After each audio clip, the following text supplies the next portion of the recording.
Il m'a parlé du Seigneur Jésus. Il m'a parlé de la bonne nouvelle de l'Évangile. Il m'a dit que Dieu m'aimait, que Dieu avait donné sa vie, que Jésus avait donné sa vie sur la croix pour me racheter, me sauver. Et comme moi-même, je cherchais un but dans ma vie, je cherchais une porte de sortie à mes épreuves et à mes difficultés. Parce que tous, vous savez que nous portons tous un fardeau. Et Jésus lui-même a dit, venez à moi, vous tous qui êtes fatigués et chargés.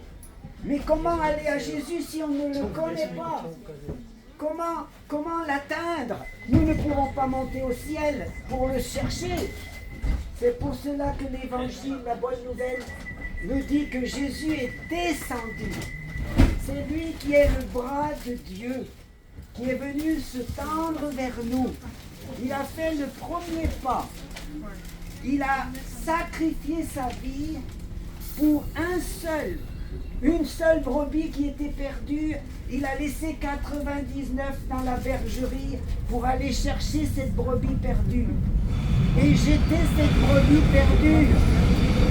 Aujourd'hui, si je vous parle de l'Évangile, je ne vous parle pas d'une théorie ou d'une philosophie ou d'une religion, mais un Dieu accessible, un Dieu proche de nous, un Dieu qui veut une relation personnelle avec chacun de nous.